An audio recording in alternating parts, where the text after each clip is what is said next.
Hello, my name is Debra Hamilton, and welcome to my podcast, Why Do Pets Matter? This podcast seeks to define and explain this important question from multiple points of view and disciplines. We will interview owners, breeders, caregivers, defenders, advocates, champions, and educators. The mission of this podcast is to seek and foster collaborative conversations so that every point of view feels heard, acknowledged, and appreciated. I look forward to your joining us on this journey toward a better understanding of similar and divergent points of view. It is possible to have an impossible conversation.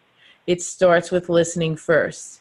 I'm so glad you're here listening in with me. Now let's get started. Hi, it's Debra Hamilton, and I am so glad you're here with us today because I'm here with the wonderful Gina Fortunato, AVP of Veterinary Services at Crum and Forster Pet Insurance Group. Gina, thank you so much for coming on Why Do Pets Matter, the new podcast that's just hit the airwaves. And I'd love for you to tell the audience, why do pets matter to you, Gina? First of all, thank you for having me on, Debra. And pets matter because they're just such an important part of our lives in so many ways. And so why do they matter to me? First of all, I am actually working from home today, and I'm looking out my back window, and I have horses. And horses, I grew up with horses, and it was something my dad and I had in common. And so my closeness with my horses brings me close to my dad, who I lost 15 years ago. So that's just one reason I think animals give us memories and they give us experiences. But the other reason I think, and we know all the science, we know all the facts around how animals can help our health, but I think they can really help our emotions. And, you know, when I think of some of the challenges that I've had in my life, it's always been the animals that have just come up and almost given me a hug. I have cats. I grew up with dogs, but today I have horses and cats. And just to give you an example, I am a breast cancer survivor, and 13 years ago I was going through the surgeries, the chemotherapy, the radiation, everything. And I'll never forget, after my first chemo, I was sitting on the rocking chair, my lounger, and my cat, who never, cats are traditionally very independent, trod on me for the first time and laid on my chest. It was like my cat's way of saying, I'm here for you, I gotcha, and I'm with you. So I really think that, the memories, the experiences we have with our animals, and just the emotion that are tied to them and how they can help us through our emotions. So that's why pets matter to me. I'm so glad you shared all that with us because it was a treasure trove. I love the beginning where you talked about your dad. I have to say that my horses and my dogs remind me of events in my life as well. And I always say when I think of my mom or my dad when I'm with one of my animals, is it my mom or my dad thinking of me, or is it me thinking of them? And I truly think it's them thinking of me by virtue of this animal giving me the amount of love and affection that they give me.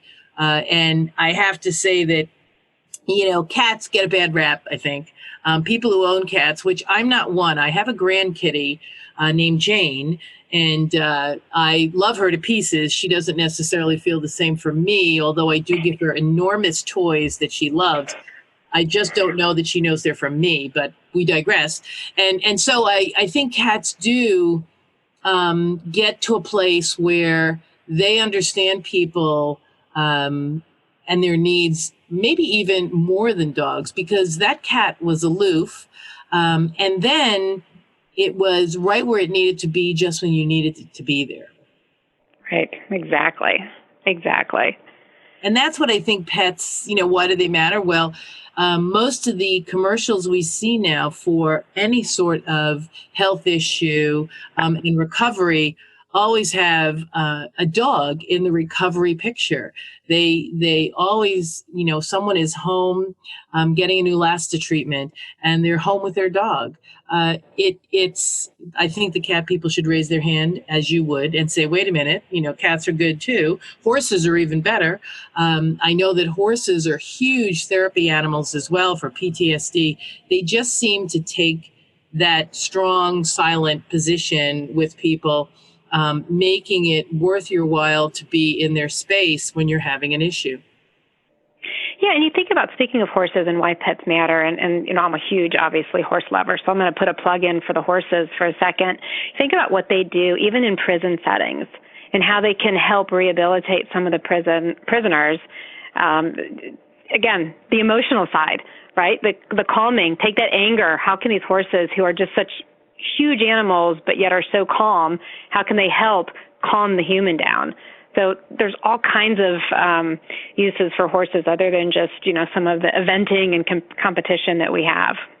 Absolutely. There are so many transitional changes that horses can make through their lives that are so meaningful for people, which is incredible, because there are so many programs at prisons that not only have the horses help the prisoners gain control over their emotions and their anger, but also help the prisoners gentle, so to speak, some of the wild horses that come off the range, so that they can guard their emotions and their anger for being taken off the range. And they do it in a way that really speaks to both of them.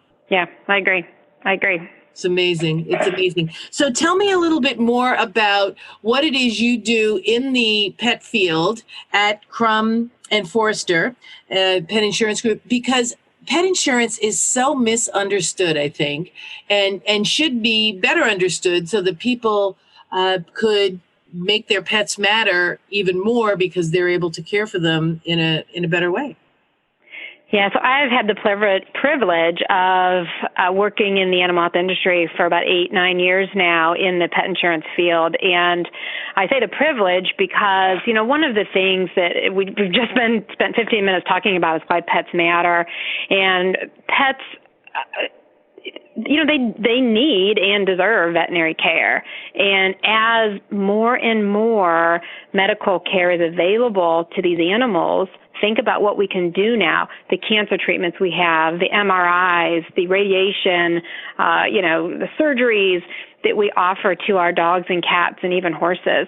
The expenses go up. And so one of the things that pet insurance does, it actually helps pet owners to be financially prepared for any type of accident or illness that the animal might experience in their lifetime.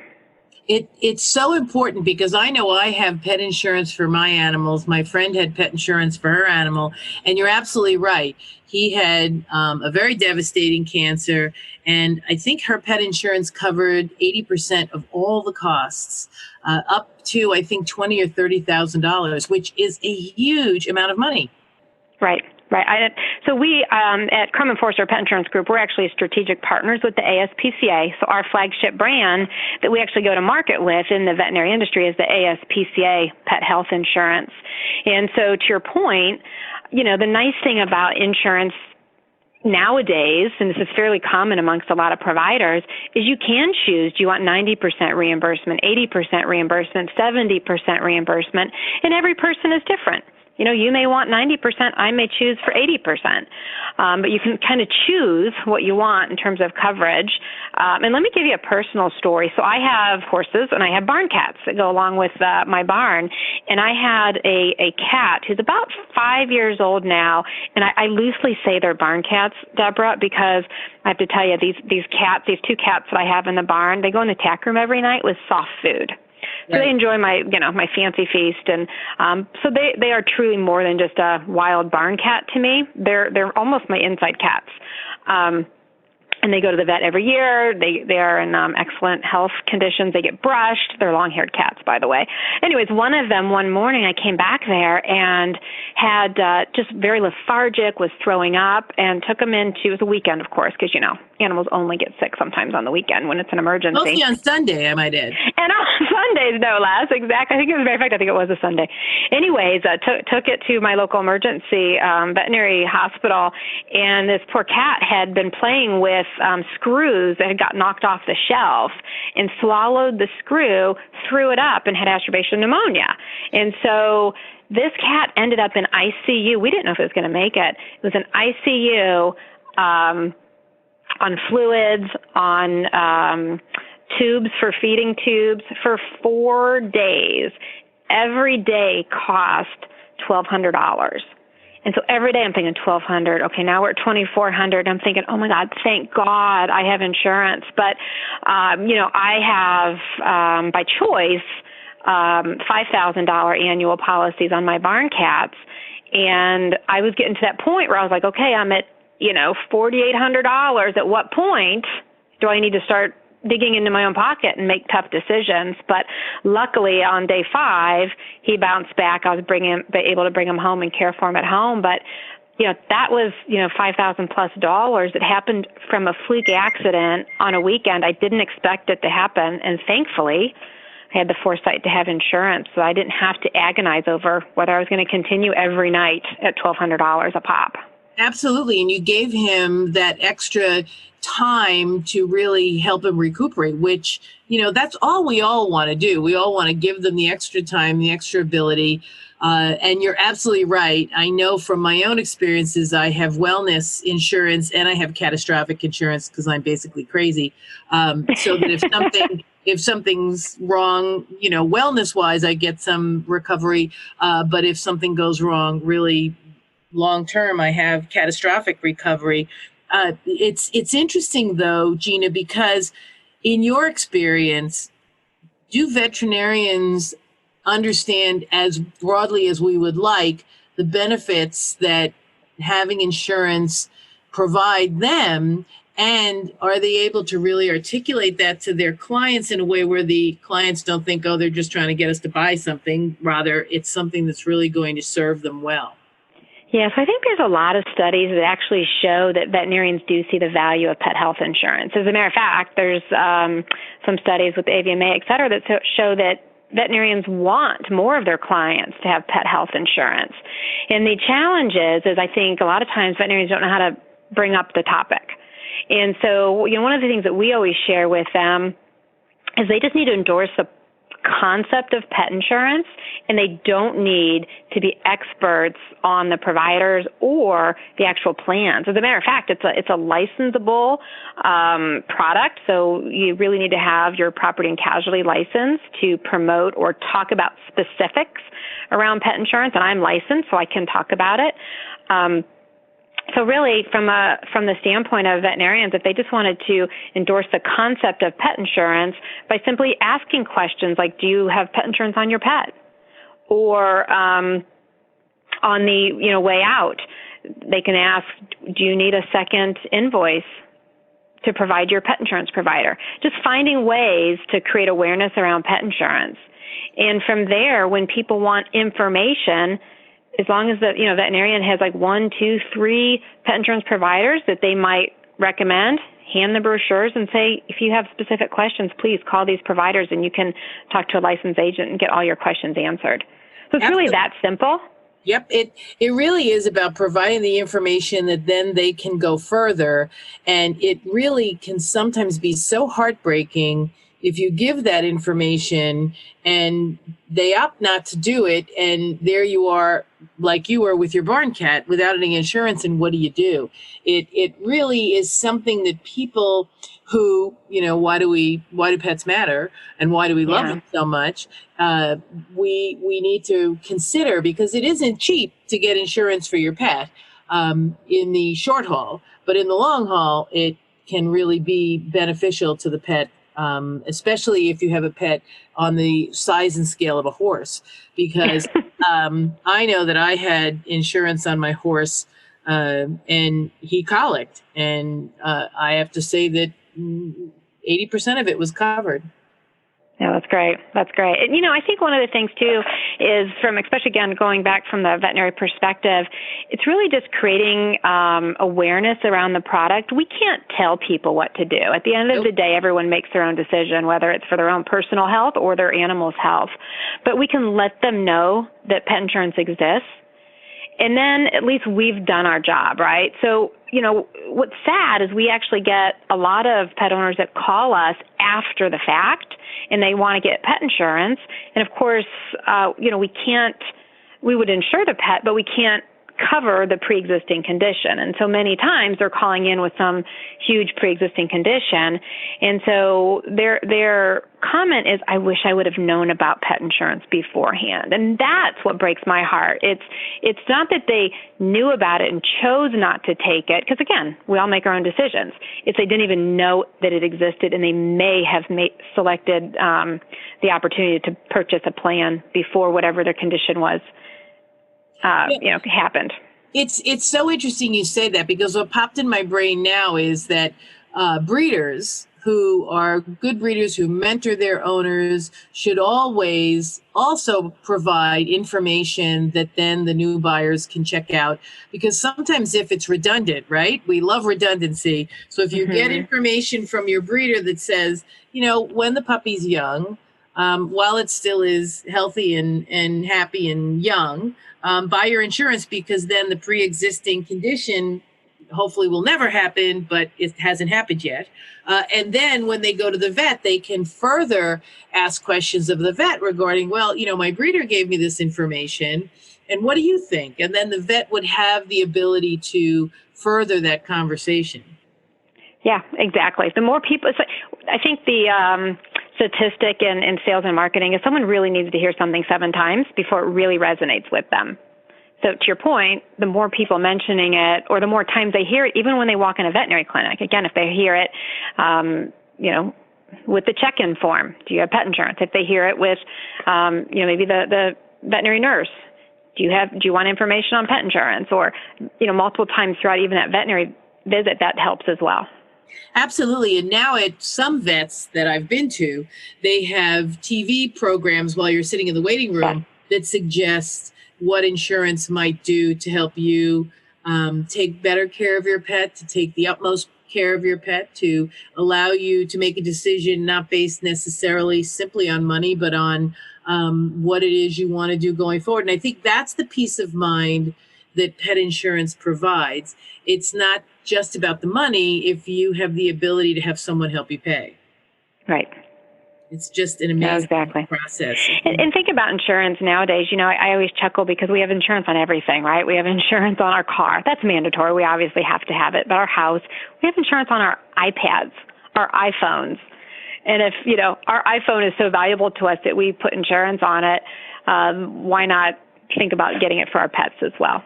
Yeah, we were talking before about how important they are in our lives while we're going through life-altering situations. They've got our back. Having insurance gives them the feeling, they don't know it, but it does, that you've got their back. Yeah. It's really important. It really is important. So tell me one more time what it is that really drives your passion for pets, because you have horses and cats, and I know you travel a great deal, but when you come home, what is the single most important thing that occurs that really grounds you when you get home?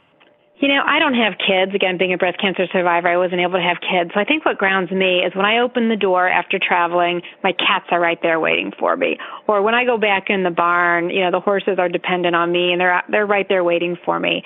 It's you know how many decisions I've made when I'm out mucking stalls in the barn? So it's just a really good. It's great meditation, exactly. So I think what drives my passion for animals is just the fact that you look in their eyes and you just see that unconditional love they have for you, and it's just overwhelming. And even when I'm away and traveling, I that's what I look forward to coming home to is my animals. Obviously, I look forward to coming home to my family as well, but it's my animals that I miss. So. I know the animals miss you unconditionally and never hold a grudge, which is why I'm always glad to come home to my animals. Some people I think read grudges into their dogs and cats. I know that sometimes I will sort of allude to the fact that my dog might be mad at me for leaving her. However, they forgive you so quickly, and it really is you putting that anthropomorphic lifestyle on them. They really do live in the moment. They love you for... Oh, they do. They do. Gina, it has been such a pleasure having you on Why Do Pets Matter, my podcast. This is Debra Hamilton wishing everyone a great day after listening to my podcast. I'm so glad you're all here. And Gina, I hope you'll come back and talk to us again because this has been so enlightening. And I know people really do want to hear more about insurance and why they should have it. Yeah, it was fun. Thank you so much for having me, Debra. Thank you, Gina. That was Gina Fortunato. She's an AVP at Crum and Forster, a pet insurance group that I'm so proud to be a friend with many of their people. Next time, Gina, when you come back, we're going to have to talk about your experiences and your affiliation with the ASPCA, which is such a great organization as well. Yeah, I'd be happy to. Until next time, this is Debra Hamilton, Why Do Pets Matter, the podcast. Thank you for listening to my podcast, Why Do Pets Matter? This is Debra Hamilton, and this podcast is my passion. Do you have a great guest or idea for a topic you'd like me to explore? Go to my website and click Contact at Hamilton Law and Mediation. That's Hamilton Law, Law, and A-N-D, Mediation, mediation.com. Until next week, our pets do matter. This is Debra Hamilton, thanking you for being here.